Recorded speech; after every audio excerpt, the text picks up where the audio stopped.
Doctor ortho Ayurvedic oil and capsule. अब दर्द भी घुटने टेकेगा। विकासनगर में सीएम धामी ने किया भगवत दर्शन। खाटू श्याम मंदिर प्राण प्रतिष्ठा में की शिरकत। उमड़ा जन सैलाब।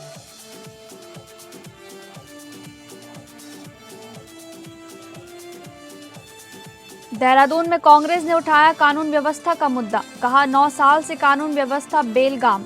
जिला न्यायालयों तक को बम से उड़ाने की है धमकी।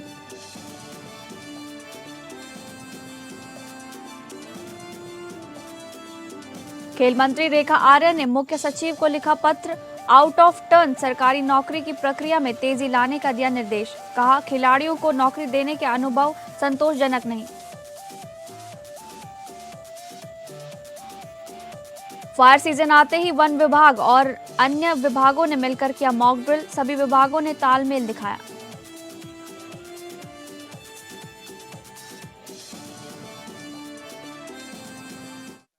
नमस्कार, आप सभी का स्वागत है उत्तराखंड न्यूज में। मैं हूं आपके साथ शालिनी राणा। शुरुआत करेंगे उत्तराखंड से जुड़ी खबरों की।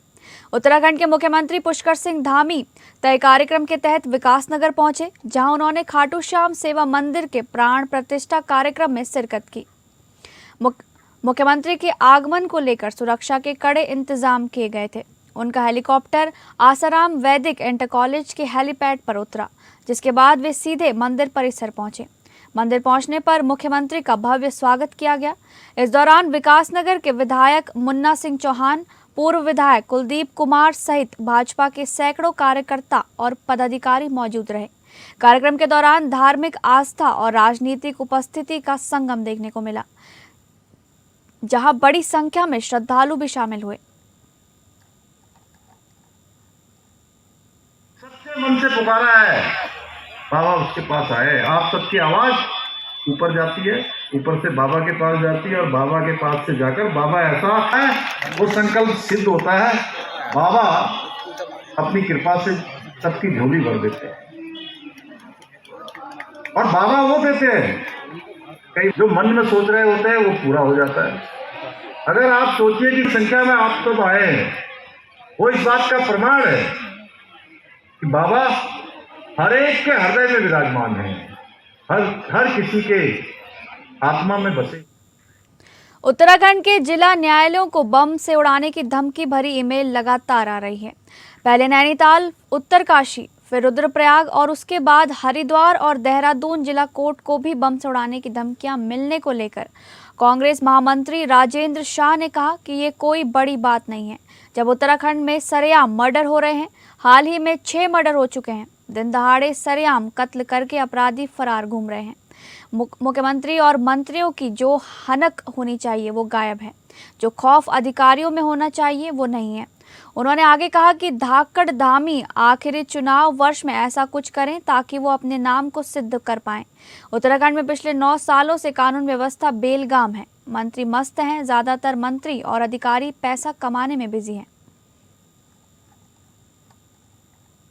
9 साल से उत्तराखंड के अंदर कानून व्यवस्था बेलगाम हो रखी है। सारे मंत्री मस्त हैं, ज्यादातर मंत्री जो है धन इकट्ठा करने में लगे हुए हैं अपनी 5-5 पीढ़ियों के लिए। उनको फुर्सत नहीं है कि उत्तराखंड की जनता के बारे में वो सोच सके। ये कोई नई बात नहीं है धमकी मिलना। जब सरेआम 5-6 मर्डर हो जाते हैं, यहाँ पर सरेआम कत्ल कर दिया जाता है, उससे ज्यादा बड़ी बात ये तो धमकियां हैं। लेकिन जब सरेआम कोई कत्ल करके भाग जाता है, उसकी भी आज तक जो है जांच नहीं हो पा रही है, उसके खिलाफ ये कार्रवाई नहीं कर पा रहे। जो खौफ एक अपराधियों के होना चाहिए पुलिस का, वो खौफ खत्म हो चुका है। और जो मुख्यमंत्री की हनक होनी चाहिए, चाहे मंत्रियों में हो चाहे क्षेत्र में, वो हनक भी मुझे लगता है अब खत्म होती जा रही है। इसलिए जो लोग कहते हैं धाकड़ धामी जी, मेरा निवेदन है उनसे कि धाकड़ धामी जी, इतनी बड़ी पदवी आपको दी हुई है, जरा दिखाइए इस आखिरी चुनावी वर्ष में क्या है भी आप धाकड़ या नहीं है। देहरादून का अर्बन कोऑपरेटिव बैंक लिमिटेड एक बड़े घोटाले में फंस गया है। भारतीय रिजर्व बैंक ने बैंक पर 6 महीने के लिए वित्तीय लेन देन पर रोक लगा दी है, जिससे 9,000 खाता धारकों के 124 करोड़ रुपए से अधिक फंस गए हैं। बैंक में करीब 48 करोड़ रुपए का एनपीए है, जो चिंताजनक है। खाता धारकों का आरोप है कि 2013-2014 से बैंक में अनियमितताएं शुरू हो गई और चहेतों को बांटे गए कर्ज के कारण बैंक घाटे में चला गया। उनका कहना है कि आरबीआई ने तब से लेकर अब तक कोई कार्रवाई नहीं की, लेकिन अब अचानक सभी गतिविधियों पर रोक लगा दी है। इससे खाताधारकों में हड़कंप मच गया है और वे अपने पैसे की वापसी को लेकर चिंतित हैं। बैंक के सचिव बीरबल सिंह का कहना है कि पूरे मामले की फॉरेंसिक जांच करवा रहे हैं, जिससे सारी बातें स्पष्ट हो सकें। उनका कहना है कि बैंक के भीतर से ही ये सारी गड़बड़ियां हुई हैं, जिनकी जांच होना बेहद जरूरी है। उन्होंने आश्वासन दिया है कि खाताधारकों के हितों की रक्षा की जाएगी और जल्द से जल्द समाधान निकाला जाएगा।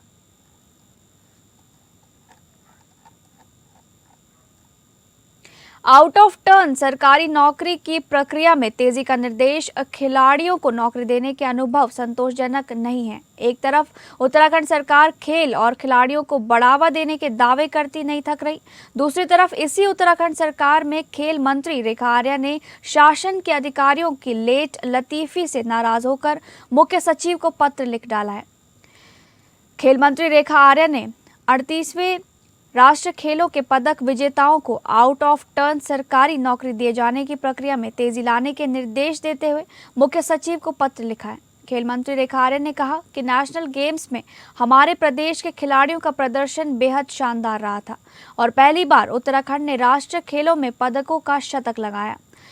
पदक विजेताओं को नगद इनाम धनराशि पहले ही दी जा चुकी है, लेकिन कई तकनीकी बाधाओं के चलते आउट ऑफ टर्न सरकारी नौकरी की प्रक्रिया में देरी हुई है। अब मुख्य सचिव को पत्र लिखकर कहा है कि पदक विजेताओं को आउट ऑफ टर्न नौकरी देने के लिए 242 अधिसंख्यक पदों का सृजन खेल विभाग में ही किया जाना चाहिए, क्योंकि पहले अन्य विभागों में खिलाड़ियों को नौकरी देने के अनुभव संतोषजनक नहीं रहे हैं। उन्होंने कहा कि पदक विजेताओं को उनके अभ्यास और खेल प्रतियोगिताओं में भाग लेने के लिए अवसर व सुविधाएं मिलनी आवश्यक हैं। साथ ही इन अधिसंख्यक पदों के अतिरिक्त 23 खेल अकादमियों को संचालित करने के लिए आवश्यक 544 पदों को भी जल्द सृजित किया जाए।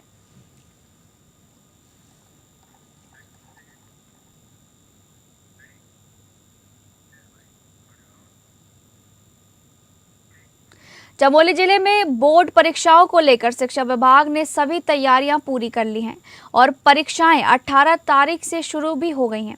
इस वर्ष जिले में कुल 107 परीक्षा केंद्रों 9,224 परीक्षार्थी बोर्ड परीक्षा में शामिल हो रहे हैं। इनमें 4,410 छात्र छात्राएं हाई स्कूल व 4,814 परीक्षार्थी इंटरमीडिएट परीक्षा में सम्मिलित हो रहे हैं। शिक्षा विभाग द्वारा सभी परीक्षा केंद्रों पर आवश्यक व्यवस्थाएं सुनिश्चित कर ली गई थी। परीक्षा केंद्रों में सीसीटीवी निगरानी, प्रश्न पत्रों की सुरक्षित व्यवस्था, बैठने की समुचित व्यवस्था तथा पेयजल और विद्युत जैसी मूलभूत सुविधाओं की तैयारियां पूरी कर ली गई थी। जिला शिक्षा अधिकारी माध्यमिक श्रीकांत पुरोहित ने जानकारी देते हुए बताया कि परीक्षा को नकल विहीन और शांतिपूर्ण ढंग से संपन्न कराने के लिए उड़न दस्तों का गठन किया गया है। साथ ही केंद्र व्यवस्थापकों को आवश्यक दिशा निर्देश जारी कर दिए गए हैं।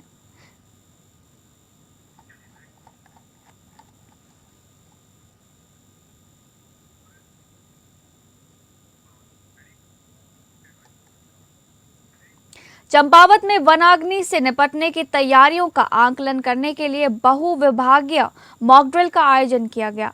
देवीधुरा रेंज के क्रू स्टेशन नलिया में हुए इस अभ्यास में आग लगने की काल्पनिक सूचना पर सायरन गूंजा और टीमें तुरंत हरकत में आ गई। यह अभ्यास चंपावत पुलिस के नेतृत्व में किया गया, जिसमें फायर सर्विस, एसडीआरएफ और पुलिस दूरसंचार, वन विभाग, स्वास्थ्य विभाग और पुलिस बल की संयुक्त टीमें शामिल थी। जंगल में आग लगने की काल्पनिक सूचना प्रसारित होते ही फायर यूनिट बालमुकुंद राणा के नेतृत्व में मौके पर पहुंची। टीम ने वाटर टेंडर और हॉजरील की मदद से आग को फैलने से रोकने और उसे नियंत्रित करने का प्रदर्शन किया। इसके साथ ही राहत बचाव कार्य, प्रभावित क्षेत्र की घेराबंदी और विभिन्न विभागों के बीच समन्वित संचार प्रणाली की पूरी प्रक्रिया का भी व्यावहारिक परीक्षण किया गया। पुलिस अधीक्षक रेखा यादव ने इस अवसर पर कहा कि गर्मी के मौसम में वनाग्नि की आशंका बढ़ जाती है। ऐसे में विभागों के बीच त्वरित समन्वय बेहद महत्वपूर्ण है। उन्होंने बताया कि इस तरह के संयुक्त अभ्यास वास्तविक आपदा की स्थिति में प्रतिक्रिया समय को कम करने और होने वाले नुकसान को न्यूनतम रखने में सहायक सिद्ध होते हैं। अधिकारियों ने बताया कि मॉक ड्रिल का मुख्य उद्देश्य संसाधनों का प्रभावी उपयोग सुनिश्चित करना, त्वरित सूचना आदान प्रदान को बेहतर बनाना और आपदा प्रबंधन क्षमता को मजबूत करना था।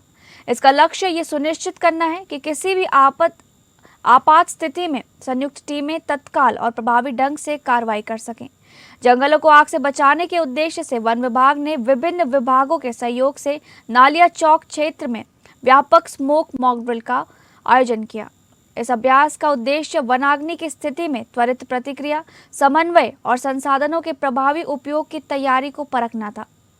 मॉक ड्रिल में वन विभाग, राज्य आपदा प्रतिक्रिया बल यानी कि SDRF, राजस्व ब्लॉक कर्मी, पुलिस, स्वास्थ्य विभाग तथा पंचायत प्रतिनिधियों सहित कुल 92 लोग शामिल हुए। अभ्यास के दौरान देहरादून कंट्रोल रूम से प्रथम सूचना 11:34 पर प्राप्त हुई कि वन क्षेत्र में आग लगी है। इसके बाद क्रमशः 3 अलग अलग सूचनाएं दी गई, जिन पर तैयार दल ने बिना समय गंवाए मौके पर पहुंचकर आग बुझाने की कार्रवाई शुरू की। गांव के लोगों ने भी इस बड़े स्तर के रेस्क्यू और नियंत्रण अभियान को नजदीक से देखा। कड़ी मशक्कत के बावजूद लगभग 0.70 हेक्टेयर वन क्षेत्र आग की चपेट में आया, लेकिन टीम की त्वरित एवं तकनीकी कार्रवाई से बड़ी घटना टाल दी गई। पूरे मॉक ड्रिल की निगरानी और कवरेज ड्रोन कैमरे से की गई। कार्यक्रम के नोडल अधिकारी एवं वन क्षेत्र अधिकारी हिमालय सिंह तोलिया ने बताया कि अभ्यास पूरी तरह सफल रहा। आग बुझाने के दौरान 2 वनकर्मी हल्के रूप से झुलस गए, लेकिन उन्हें तत्काल एम्बुलेंस से चिकित्सा सुविधा उपलब्ध कराई गई। समय पर उपचार मिलने से कोई गंभीर नुकसान नहीं हुआ। ये मॉक ड्रिल न केवल वन विभाग की सतर्कता का प्रमाण बनी, बल्कि ये संदेश भी दिया गया कि जंगलों की सुरक्षा के लिए प्रशासन पूरी तरह मुस्तैद और प्रतिबद्ध है।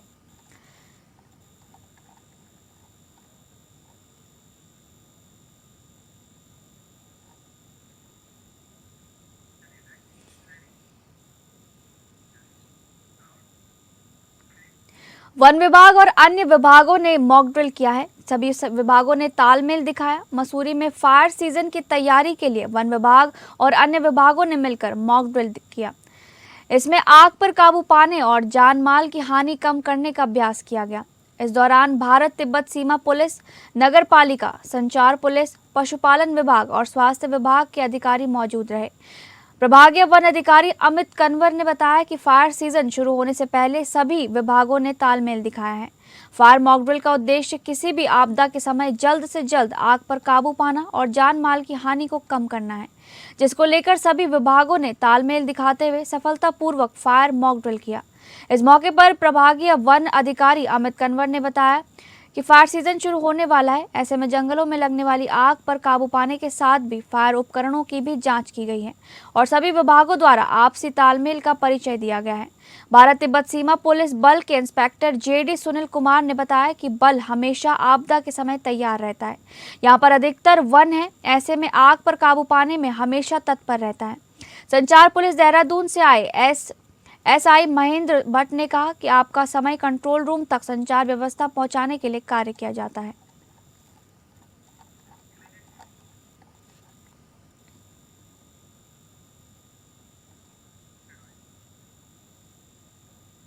ब्रेक के बाद आपका फिर से स्वागत है उत्तराखंड न्यूज में। खबरों में आगे बढ़ेंगे।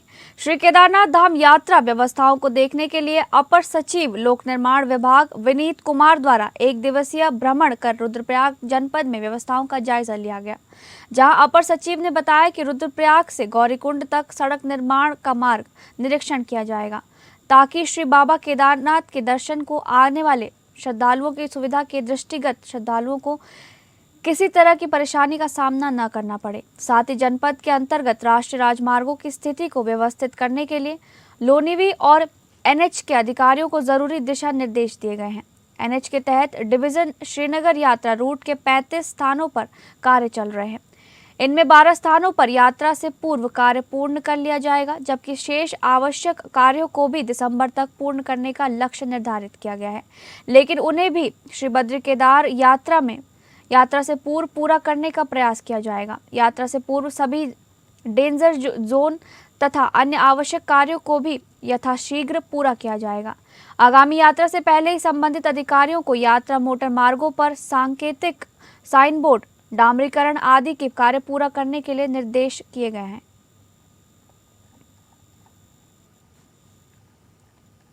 प्रदर्शन या ये क्या कहते हैं जो कूच है सफल साबित होगा? देखिए, यदि आप कांग्रेस की अभी तक की आप समीक्षा करेंगे तो मुझे लगता है कि कांग्रेस जनमानस को जोड़ने में कहाँ सफल हुई है।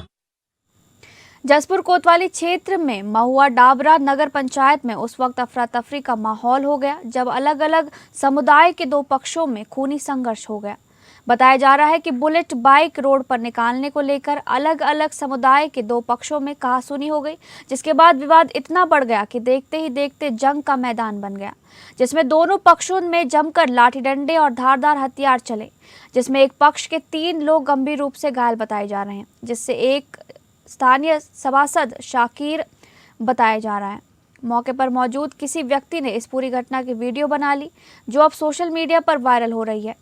वहीं घायलों को उपचार के लिए सामुदायिक स्वास्थ्य केंद्र जसपुर लाया गया, जिसमें एक ही हालत नाजुक देखते हुए उसे हार्ट सेंटर रेफर कर दिया गया है, जहां एक निजी अस्पताल में उसका इलाज चल रहा है। वहीं पीड़ित सभासद की तहरीर के आधार पर पुलिस ने 7 लोगों के खिलाफ मुकदमा दर्ज कर अपनी जांच शुरू कर दी है। एसएसपी उधम सिंह नगर अजय गणपति ने बताया कि 7 लोगों को नाम सामने आए हैं जिनके खिलाफ मुकदमा पंजीकृत किया गया है और अग्रिम कार्रवाई जारी है और जल्द ही उनकी गिरफ्तारी की जाएगी। एसपी काशीपुर के नेतृत्व में टीमों का गठन किया गया है और जांच जारी है।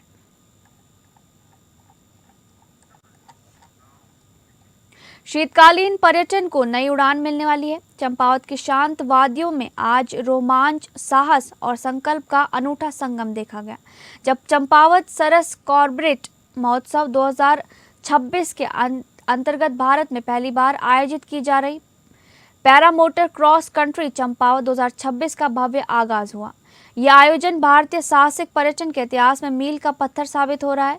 मुख्यमंत्री पुष्कर सिंह धामी के मांडल जिले में शीतकालीन पर्यटन को नई दिशा देने के उद्देश्य से शुरू की गई इस अभिनव पहल के तहत 120 किलोमीटर लंबी पैरामोटर क्रॉस कंट्री उड़ान की शुरुआत की गई। 7 जाबाज पायलटों ने एक साथ उड़ान भरते हुए दुर्गम पर्वतीय भूभाग के ऊपर से रोमांच हवाई यात्रा आरंभ की। यह ऐतिहासिक उड़ान उचौलीगोट से डांडा, रीठा और लोहाघाट होते हुए चौथे दिन टनकपुर पहुंचेगी। पर्वतीय वादियों के ऊपर से गुजरती ये यात्रा न केवल साहसिक खेल का अद्भुत प्रदर्शन है, बल्कि जनपद की प्राकृतिक सुंदरता को राष्ट्रीय पटल पर स्थापित करने का सशक्त माध्यम भी है। यह आयोजन केवल रोमांच तक सीमित नहीं है, बल्कि वर्ष भर पर्यटन गतिविधियों को गति देने, शीतकालीन पर्यटन को नई पहचान दिलाने और पर्वतीय क्षेत्रों में आर्थिक गतिविधियों को सशक्त बनाने की दिशा में एक ऐतिहासिक कदम माना जा रहा है। चंपावत की धरती से भरी गई ये उड़ान आने वाले समय में उत्तराखंड को एडवेंचर टूरिज्म का नया केंद्र बनाने की दिशा में निर्णायक साबित हो सकती है।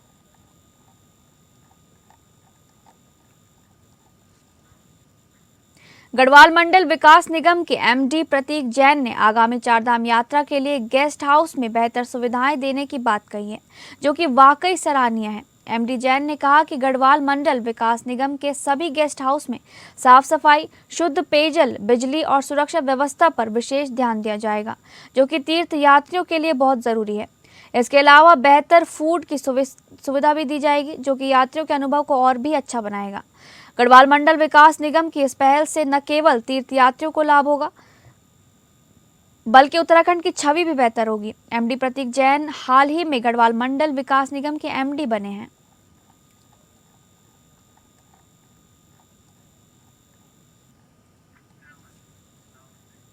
आईटीबीपी की 36वीं वाहिनी लोहाघाट परिसर में आयोजित बिल्डिंग क्लाइंबिंग के शानदार डेमो ने सभी को रोमांचित कर दिया। ऊंची इमारतों पर फुर्ती और सटीक तकनीक के साथ जड़ते कमांडोज ने हैरतअंगेज कारनामे दिखाए, जिन्हें देखकर उपस्थित दर्शकों ने दांतों तले उंगली दबा ली। विशेष रूप से महिला हिमवीरों ने भी साहस और आत्मविश्वास के साथ बिल्डिंग क्लाइंबिंग का प्रदर्शन कर ये साबित कर दिया कि वे किसी भी चुनौती में पुरुष जवानों से कम नहीं हैं।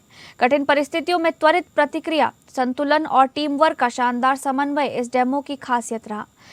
इस अवसर पर 36वीं वाहिनी के कमांडेंट संजय कुमार ने कहा कि इस प्रकार के अभ्यास जवानों की शारीरिक क्षमता, मानसिक मजबूती और आपदा या आतंक रोधी परिस्थितियों में त्वरित कार्रवाई की दक्षता को और मजबूत बनाते हैं। उन्होंने बताया कि आईटीबीपी के जवान हर परिस्थिति में देश की सुरक्षा के लिए तत्पर रहते हैं और नियमित प्रशिक्षण के माध्यम से स्वयं को और अधिक सक्षम बनाते हैं। कार्यक्रम के दौरान उपस्थित अधिकारियों एवं जवानों ने कमांडोज के उत्साहवर्धन के साथ इस रोमांचक प्रदर्शन का आनंद लिया। बिल्डिंग क्लाइंबिंग डेमो ने न केवल सुरक्षा बलों की पेशेवर दक्षता को प्रदर्शित किया, बल्कि युवा पीढ़ी में भी देश सेवा के प्रति प्रेरणा का संचार किया।